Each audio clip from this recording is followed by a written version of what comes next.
बच्चों, आज के इस लेक्चर में हम सभी संचारी रोग और उसके बचाव के बारे में अध्ययन करेंगे।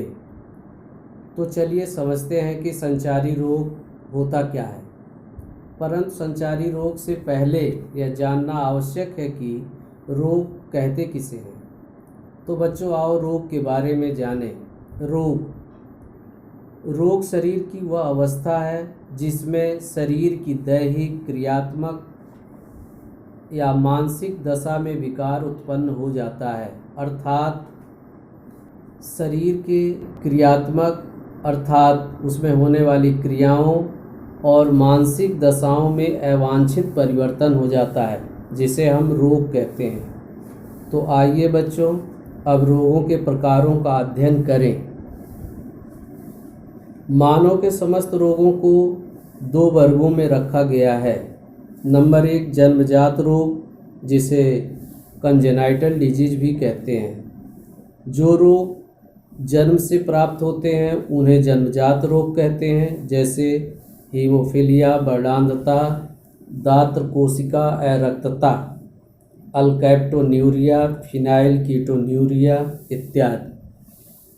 नंबर 2 उपार्जित रोग, जिसे एक्वायर्ड डिजीज भी कहा जाता है। ये रोग जन्म के बाद विभिन्न कारणों से उत्पन्न हो जाते हैं। उपार्जित रोग को दो भागों में विभाजित किया जा सकता है। नंबर 1 असंचारी रोग, जिसे अंग्रेजी में नॉन कम्युनिकेबल डिजीज भी कहते हैं। इस प्रकार के रोग एक व्यक्ति से दूसरे व्यक्ति में नहीं फैलते। असंचारी रोग भी कई भागों में विभाजित किया गया है, जैसे नंबर 1 कुपोषण संबंधी रोग, यानी प्रॉपर मात्रा में बैलेंस डाइट न लेने से ये रोग हो जाते हैं। नंबर 2 अपहरासित रोग, जिसे डिजेनरेटेड डिजीज भी कहते हैं, जैसे हृदय, लीवर, किडनी इत्यादि का ठीक ढंग से कार्य न करने से इस प्रकार के रोग उत्पन्न हो जाते हैं। नंबर 3 एलर्जी, शरीर की प्रतिरक्षा तंत्र के अति संवेदनशीलता के कारण इस प्रकार के रोग होते हैं। नंबर 4 डिफिशियंसी डिजीज, अर्थात विभिन्न प्रकार के मिनरल्स एवं तत्वों, विटामिन के कमी के कारण भी इस प्रकार के रोग हो जाते हैं। नंबर 2 संक्रामक या संचारी रोग। आज हम इसी संचारी रोग के बारे में विशेष रूप से अध्ययन करेंगे। तो आइए बच्चों अब संचारी रोग के बारे में अध्ययन करना प्रारंभ करें। संचारी रोग वह रोग होता है जो सूक्ष्म जीवों अर्थात जीवाणुओं, विषाणुओं, प्रोटोजोआ, कवक इत्यादि रोगाणुओं के द्वारा मनुष्यों में फैलता है। सूक्ष्म जीवों अर्थात जीवाणुओं, विषाणुओं के आधार पर इन्हें निम्न भागों में वर्गीकृत किया जा सकता है। नंबर 1 विषाणु जनित रोग। विषाणु जनित रोग प्रमुख हैं। नंबर 1 साधारण जुकाम, जिसे कॉमन कोल्ड भी कहा जाता है। हेपेटाइटिस, ये कई प्रकार का होता है, A, B, C, D, E। Number 3 influenza. Number 4 swine flu. Number 5 कोविड-19। Number 6 chikungunya. नंबर 7 डेंगू बुखार। नंबर 5 पे जो कोविड-19 को हमने यहाँ रखा है, यह एक विश्व महामारी के रूप में है जो संपूर्ण मानवता के अस्तित्व का खतरा बना हुआ है वर्तमान में। अगला जीवाणु जनित रोग। जीवाणु से होने वाले रोग निम्न हैं। नंबर 1 टाइफाइड, जिसे हाथ का ज्वर भी कहा जाता है। Number 2 pneumonia. Number 3 diphtheria. Number 4 क्षय रोग इत्यादि। अगला प्रोटोजोआ जनित रोग। मलेरिया और अमीबता, जिसे अमीबियासिस भी कहते हैं, प्रोटोजोआ से होने वाले प्रमुख रोग हैं। अगला हेलमिंथिस जनित रोग। एस्केरियासिस, एलिफेंटियासिस, जिसे हाथी पांव भी कहते हैं, हेलमिंथेस जनित रोग में प्रमुख रोग हैं। नंबर 5 कवक जनित रोग, दांत खाज, म्यूकरमाइकोसिस इत्यादि प्रमुख कवक जनित रोग हैं।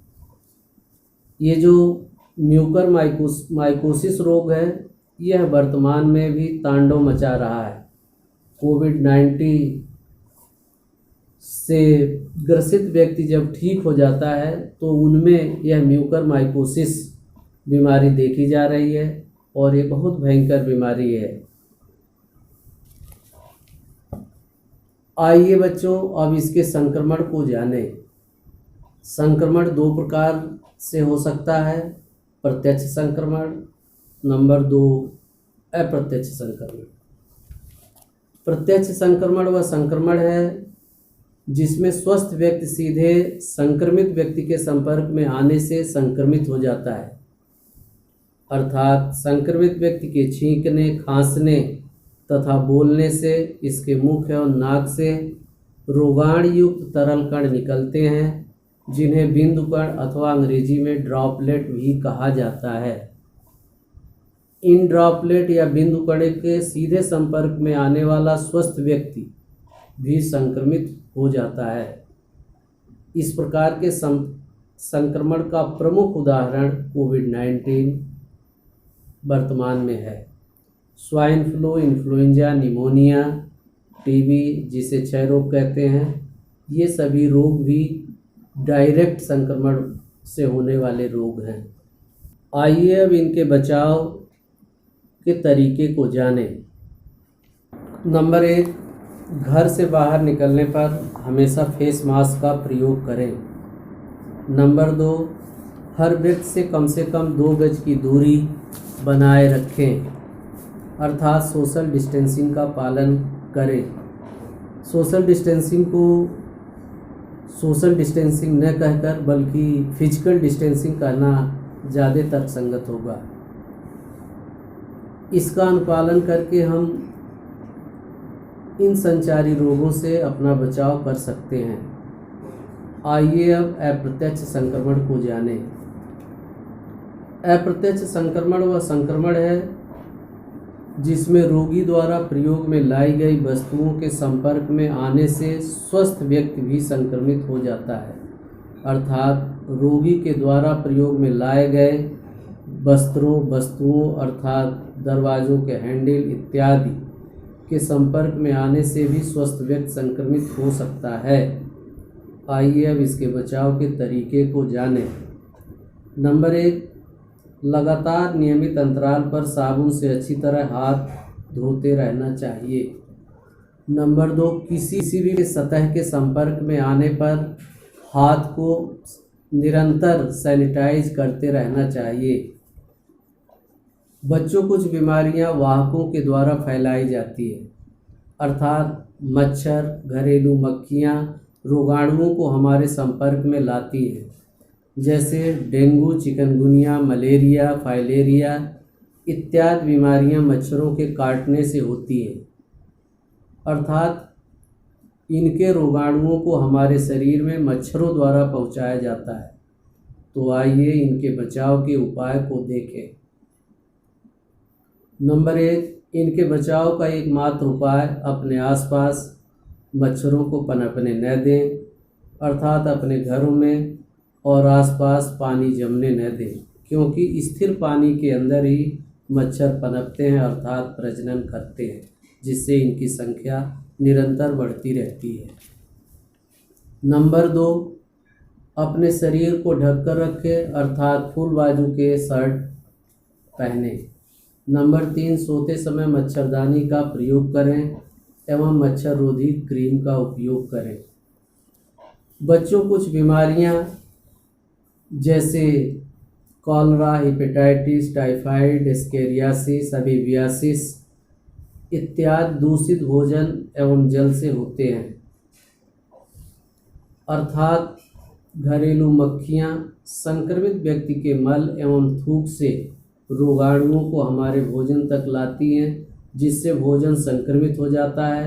संक्रमित भोजन को खाकर स्वस्थ व्यक्ति भी संक्रमित हो जाता है। आइए अब इसके बचाव को देखें। इसका बचाव सिर्फ यह है कि भोजन को हमेशा ढक कर रखें, भोजन को ताज़ा खाएं और पानी को हमेशा उबाल कर पिए। अपने घर एवं आसपास के वातावरण को साफ सफाई के द्वारा स्वच्छ बनाकर इन रोगों से अपना बचाव कर सकते हैं। तो बच्चों, यदि इन सभी उपायों पर आप ध्यान देंगे तो संचारी रोग के संक्रमण से आप बच सकते हैं। आइए बच्चों, हम सब मिलकर शपथ लें और इस शपथ का सर्वथा अपने जीवन में अनुपालन करें। मैं शपथ लेता हूँ कि हमेशा अपने आसपास के वातावरण को स्वच्छ बनाए रखने का यथासंभव प्रयास करूँगा। मैं हमेशा साबुन से हाथ धोकर ही भोजन करूँगा। मैं सदा संचारी रोग से बचाव के उपायों का यथासंभव अनुपालन करूँगा। बच्चों, मैं आशा करता हूँ कि आप सभी इसका अनुपालन करेंगे और स्वस्थ रहेंगे। धन्यवाद।